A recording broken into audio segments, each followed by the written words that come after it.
পৃথিবীতে যার দোয়াটা আল্লাহ ফেলেন না সেটা হচ্ছে সন্তানের জন্য বাপ মার দোয়া। জোরে বলেন। কবিতার সুন্দর ভাষায় বলছে মায়ের দোয়া, বাপের দোয়া। মায়ের দোয়া লাও হে মুমিন, মায়ের দোয়া লাও, মায়ের দোয়া লাও হে মুমিন, মায়ের দোয়া লাও। বিপদে পড়বি না তুমি যখন যেতায় যাও। জোরে হবে না? আপনারা খুব রেগে গেছেন আমার কথা, তাই না? মায়ের দোয়া লাও হে মুমিন, মায়ের দোয়া লাও, মায়ের দোয়া লাও হে মুমিন, মায়ের দোয়া লাও। বিপদে পড়বি না তুমি যখন যেতায় যাও, বিপদে পড়বি না তুমি যখন যেতায় যাও। মায়ের দোয়া লাও হে মুমিন, মায়ের দোয়া লাও, মায়ের দোয়া লাও হে মুমিন, মায়ের দোয়া লাও। আমার নবী করেন ঘোষণা, তিনের দোয়া বৃথা যায় না। হাদিসটা কি? সালাসু দাআতুল মুস্তাজাবাত লা শাক্কু ফিহিন্না। বাপ মার দোয়া, মুসাফিরের দোয়া, মাজলুমের দোয়া। হাদিসে আছে, আর সেটা গজল হিসেবে কবি বলছে আমার নবী করেন ঘোষণা, মায়ের দোয়া বৃথা যায় না। জোরে বলুন না। চাইতে হলে ও গো তুমি মায়ের কাছে যাও, বলতে হলে তুমি ও গো মায়ের কাছে যাও। মায়ের দোয়া লাও হে মুমিন, মায়ের দোয়া লাও, মায়ের দোয়া লাও হে মুমিন, মায়ের দোয়া লাও। বিপদে পড়বি না তুমি যখন যেতায় যাও, বিপদে পড়বি না তুমি যখন যেতায় যাও। মায়ের দোয়া লাও হে মুমিন, মায়ের দোয়া লাও। পৃথিবীর সব মুফতি সাহেব, হাফেজ সাহেব, কারি সাহেব, সত্যটা শুনে রাখো, যত বড় বক্তা হোক আর হুজুর হোক, আপনার জন্য দোয়া করলেই আল্লাহ কবুল করবে এরকম কোনো গ্যারান্টি পৃথিবীর কোনো বক্তার হাতে আছে? থাকলে আমাকে নাম বলেন, আমি তার কাছে 1 লাখ টাকা নিয়ে যাব। খালি বলবো আল্লাহ যেন আমাকে একটা বিশাল কিছু বানিয়ে দেয়, 1 লাখ টাকা দেবো। হতে পারে, নাও হতে পারে, মেবি, পারহ্যাপস, প্রবাবলি, সম্ভবত। কিন্তু নবী বলে গেছেন বাপ আর মা যখন হাত তুলবে, ওই হাতটা শুধু 1 ফুট উপরে ওঠে না, ওই হাতের চাওয়া পাওয়া, হাতের ডিমান্ড, হাতের যে অ্যাম্বিশনটা, ওটা সম্পূর্ণ আল্লাহর আরশে পৌঁছে যায়। জোরে হবে না? কবি বলছে মায়ে যখন দোয়া করে চলে যায় ডাইরেক্ট আরশ পরে। জোরে হবে না? হাদিস থেকে বলছি, গল্প নয়। মায়ে যখন দোয়া করে চলে যায় ডাইরেক্ট আরশ পরে, সাথে সাথে কবুল হয় ফল দেখিতে পাও, সাথে সাথে কবুল হয় ফল দেখিতে পাও। মায়ের দোয়া লাও হে মুমিন, মায়ের দোয়া লাও, মায়ের দোয়া লাও হে মুমিন, মায়ের দোয়া লাও। বিপদে পড়বি না তুমি যখন যেতায় যাও, বিপদে পড়বি না তুমি যখন যেতায় যাও। মায়ের দোয়া লাও হে মুমিন, মায়ের দোয়া লাও। নারে তাকবীর। জীবনে যদি কোনোদিন ওলি, পীর, আল্লাহর পেয়ারা, ভালো ডাক্তার, মাস্টার, শিক্ষিত, সমাজসেবী, ভদ্র, আল্লাহওয়ালা হতে চাও, প্রথমে মায়ের কদমের কাছে যাও। সত্যি করে আজকের বসে বলুন, কটা ছেলে জলসায় আজকের দিনে আব্বার হাতে 100, মায়ের হাতে 100 দিয়েছে?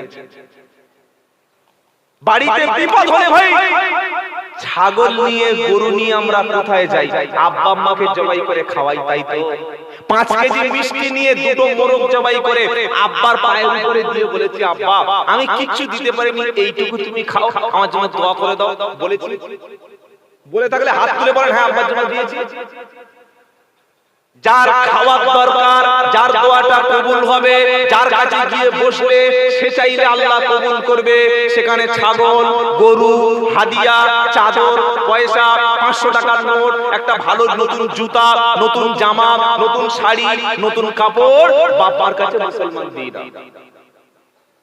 আমার বুড়ো কাঁদলে দোয়া কবুল করবে? বুড়ো চাইলে হয়ে যাবে?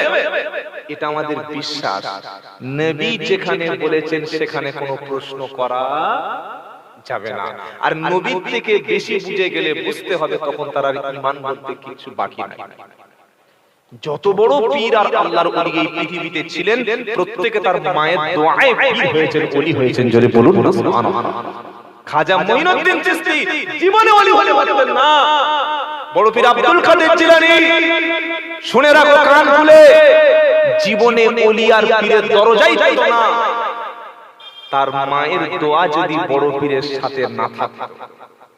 কথাটা বিশ্বাস হচ্ছে নাকি খালি মাথার উপর থেকে আওয়াজ পালাচ্ছে? এটা যদি বিশ্বাস না হয়, আপনি 40 দিন আমল করুন। 5 ওয়াক্ত নামাজ একদম তাকবীরে উলা জামাতের সঙ্গে পড়বেন, সত্য পথে থাকবেন। যখন বাড়ি থেকে বার হবেন, আব্বা আম্মার হাতে 150 হাদিয়া দিয়ে কাজে চলে যাবেন। 40 দিন পরে যদি বরকত রুজিতে না হয়, আমি নাম্বার দিয়ে যাব, আমার ইউটিউব থেকে নাম্বার নিয়ে ফোন করবেন। যত ক্ষতি হয়েছে আমি আব্দুল্লাহ জুগার চ্যালেঞ্জ করছি, সব দিয়ে দেব। কারণ আমার নবীজি কখনো তিনি মিথ্যা কথা বলতে পারেন না। বাবাজিরা, সোনালালেরা, আল্লাহ ওয়ালা ভাইরা, পৃথিবীতে শান্তি আজকে কি করে হবে বলো? যাদের জন্য পৃথিবীতে এসেছি তারাই তো আমার উপরে অসন্তুষ্ট। যারা আমাকে মানুষ করে আমার মুখে হাসি ফুটিয়েছে, তাদের মুখে তো হাসি ফোটাতে পারিনি। যারা আমাকে খাইয়েছে তাদের তো দুটো খেতে দিতে পারিনি। শ্বশুর আসলে শ্বশুরের জন্য কি আপ্যায়ন, কি ভালোবাসা, ভালোবাসুন, কিন্তু বাপকে ভুলে যাবেন না। মনে থাকবে, মুমিনের 4টি কোয়ালিটি বলেছি। 5 ওয়াল মুস্তাগফিরিনা বিল আসহার, মুমিন ব্যক্তি শেষ রাতে উঠে আল্লাহর কাছে গুনাহর জন্য ক্ষমা চায়। জোরে বলো। আচ্ছা, ওলি কারা কারা হতে চান? হাত তুলুন দেখি। নারায়ে তাকবীর। কি অবস্থা? আপনারা ওলি হতে চান না? দেখি হাত তুলুন। নারায়ে তাকবীর। আপনারা ওলি হওয়ার ইচ্ছা নাই? ওলি বোঝাই না। এই বাবাজিরা, ওলি যদি আল্লাহ ওয়ালা হতে চান, আজ থেকে সমস্ত পাপ ছেড়ে দেন। সমস্ত পাপ, মিথ্যা, সুদ, ঘুষ, জেনা, ব্যভিচার, চুরি, 2 নম্বরি, বাটপারি, দোরঠেলা, আলটালা, গীবত করা, অপর নারীর দিকে তাকানো, গান শোনা, রিয়া, লোক দেখা, সব ছেড়ে দেন।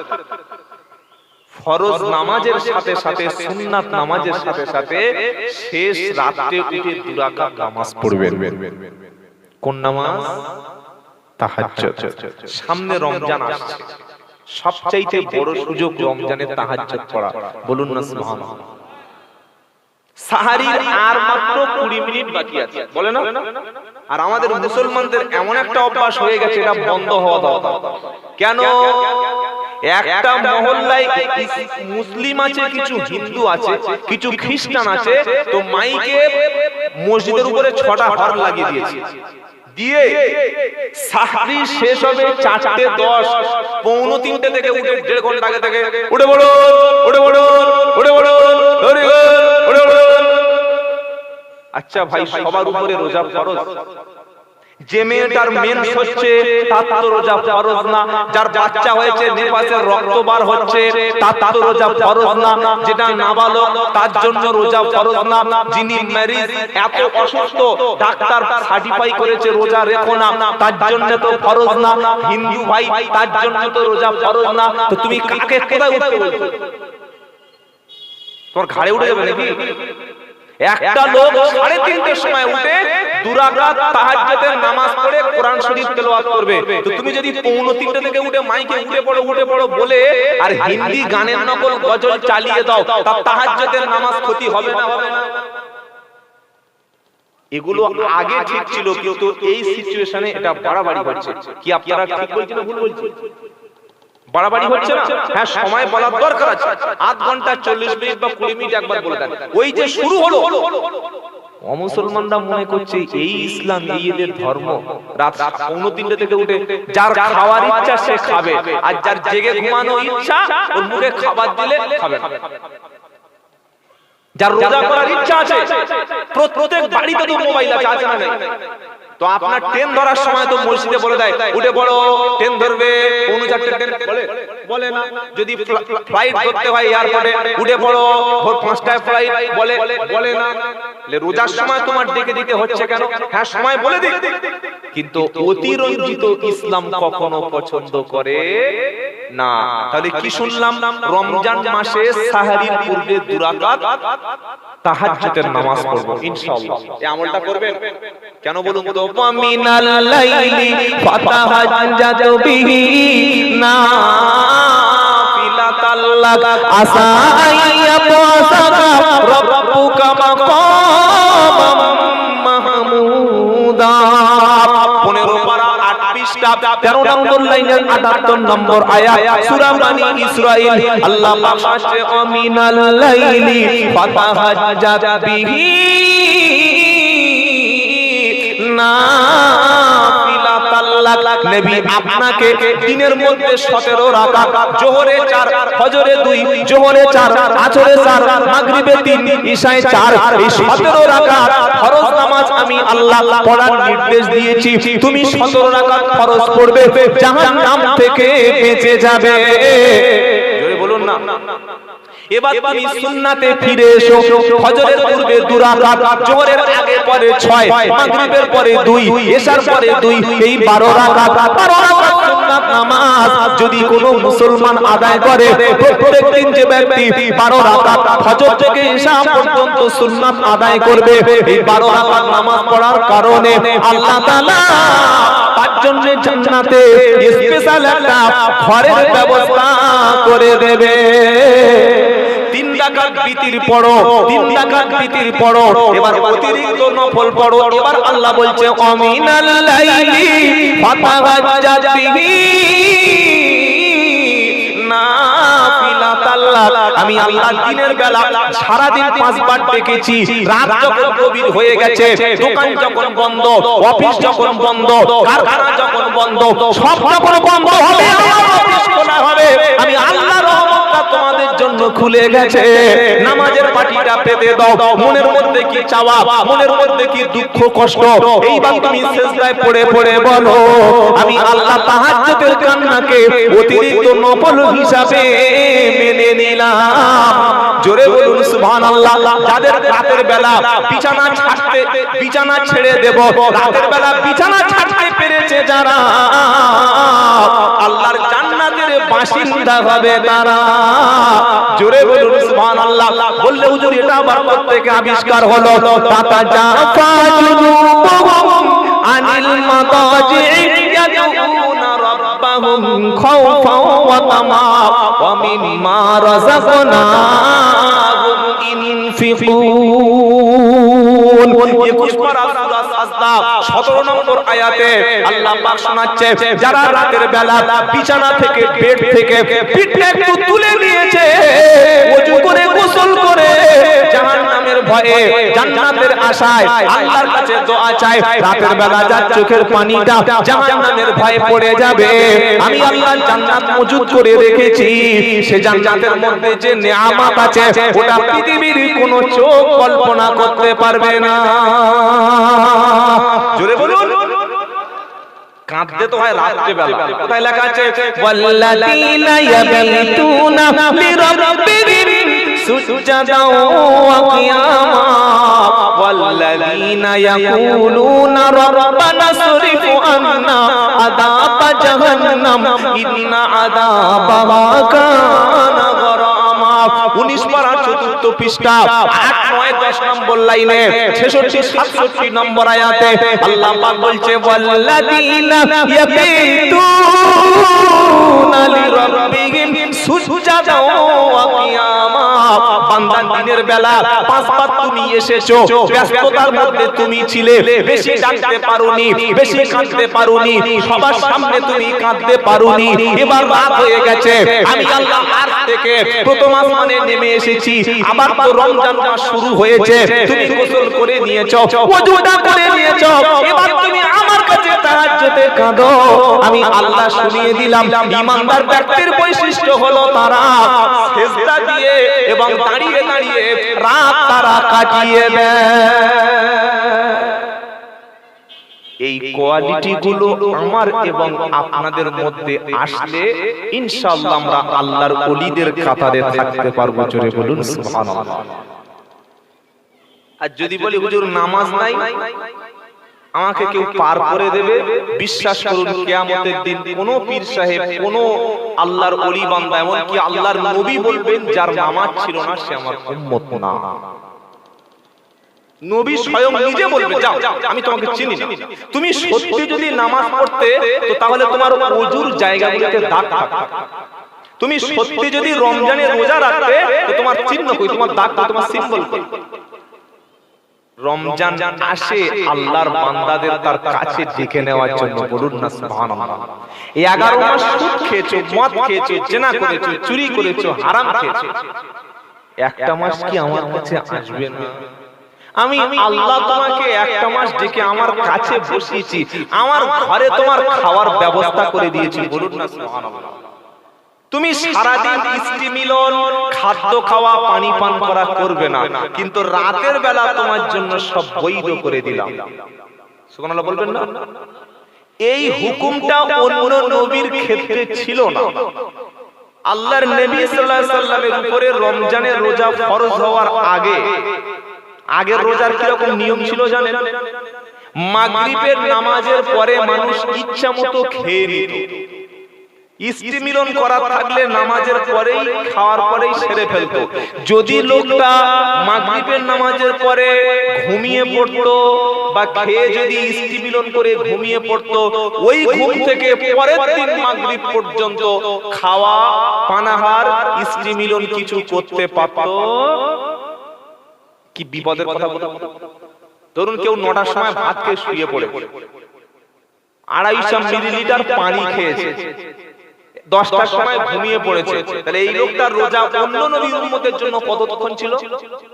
তারপরের দিন মাগরিব পর্যন্ত। এটা কষ্ট ছিল না? ছিল।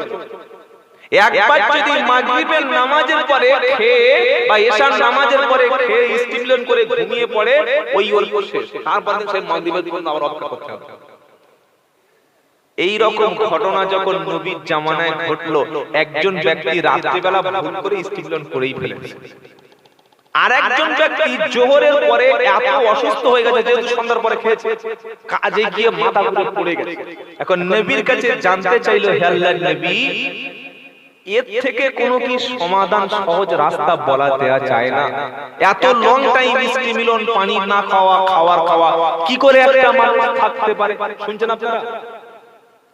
ওই সময় আল্লাহ তাআলা উম্মতে মুহাম্মাদীর জন্য স্পেশাল কিছু কনসিডার দিয়ে স্পেশাল প্যাকেজ ঘোষণা করে দিলেন।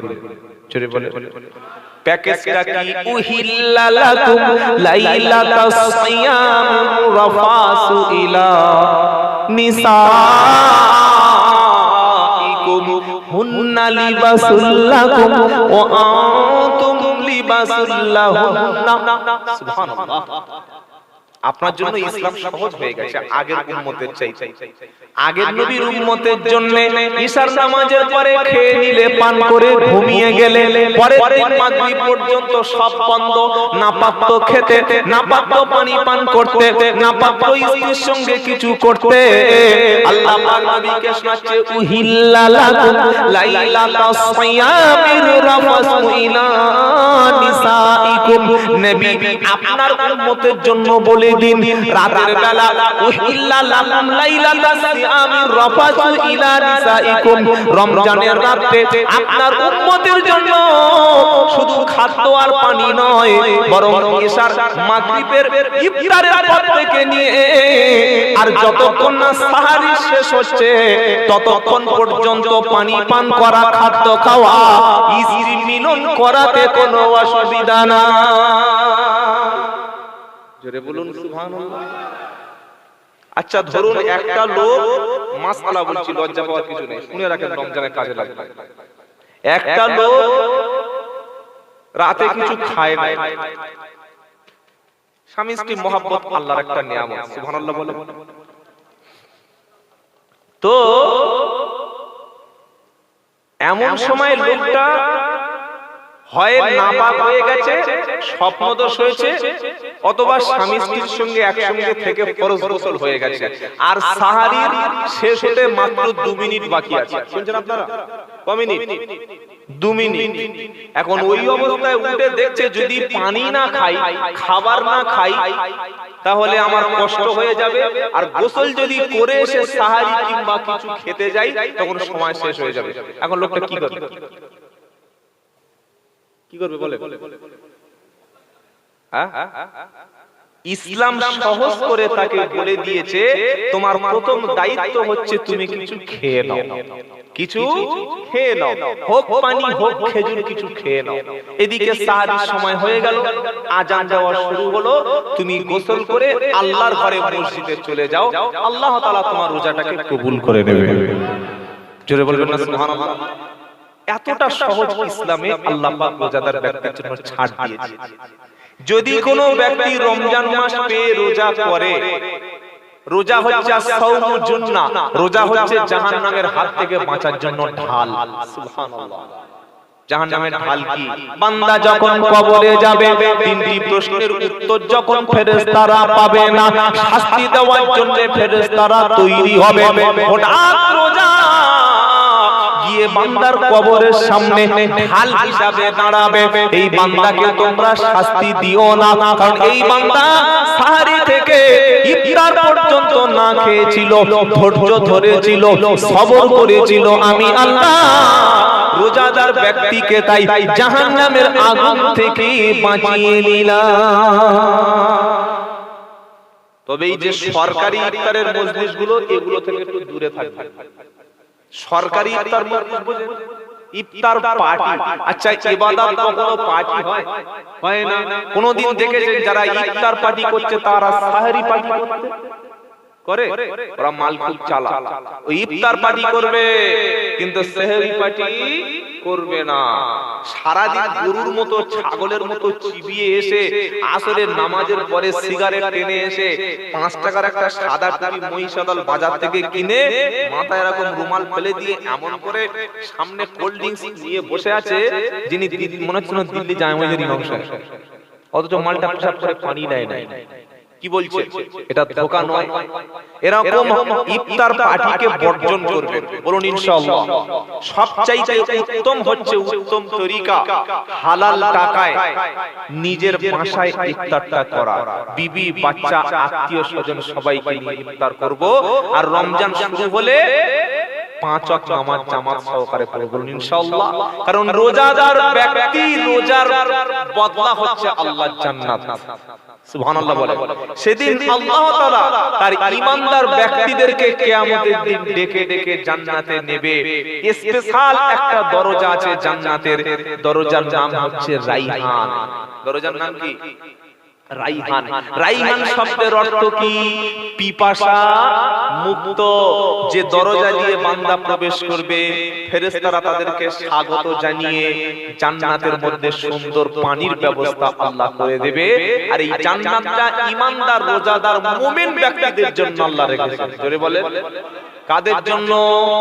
মুমিনদের জন্য। জোরে বলেন কাদের জন্য? ওয়াদাল্লাহুল মুমিনিনা ওয়াল মুমিনাতি জান্নাতুন তাজরি মিন তাহতিহাল আনহার খালিদিনা ফিহা ওয়া মাসাকিনা তাইয়্যিবাতান ফি জান্নাতি আদন ওয়া রিদওয়ানুম মিনাল্লাহি আকবার যালিকা হুয়াল ফাওজুল আযীম।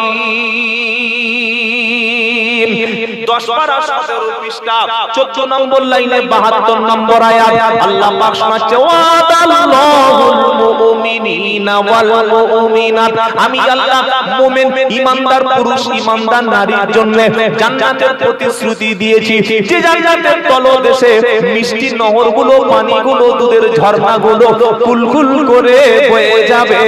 আর আমি আল্লাহ জান্নাতে ঈমানদারদের জন্য, রোজাদারদের জন্য, ঈমানদার মুমিনের জন্য স্পেশাল ঘরের ব্যবস্থা করব। সবচাইতে বড় হবো আমি আল্লাহ রোজাদারের উপরে সবচাইতে বেশি রাজি হয়ে যাব। ইমানদারদের জন্য আমি আল্লাহ রাজি খুশি হয়ে যাব। আজ মুসলমানের ছেলে 18, 20, 25 বছর বয়স হয়ে গেছে, এখনো রোজা করে না বললে পরীক্ষা। আরে ভাই, রোজা করলে পরীক্ষাটা ভালো হবে। বলছে হুজুর দোকানে সারাদিন কষ্ট করি, কলকাতায় গিয়ে দেখো, হাওড়ায় গিয়ে দেখো, মেচেদায় গিয়ে দেখো, পাঁশকুড়াতে গিয়ে দেখো, মানুষ 60 বছর 62 বছরের বয়স্ক লোক 72 বছর বয়স হয়ে গেছে, হাঁটতে পারে না, কষ্ট করে মোট বইছে, ভ্যান চালাচ্ছে, রিক্সা চালাচ্ছে, তারপরেও রোজা কাজা করে না। তার ধারণা রোজা রেখে যদি মারা যায় আমার আল্লাহ তাআলা এই অবস্থায় আমাকে জান্নাত দিয়ে দেবে। রোজার মাসে রাখলে রোজা খালেস নিয়েতে, বদলা ইহার যায় গো পাওয়া তুই জাহানেতে। সুবহানাল্লাহ বলার লোক এখানে নাই, জোরে বলবেন না? আরেকটু জোরে। রোজার মাসে রাখলে রোজা খালেস নিয়েতে, বদলা ইহার যায় গো পাওয়া তুই জাহানেতে। এটা হাদিসের কথা।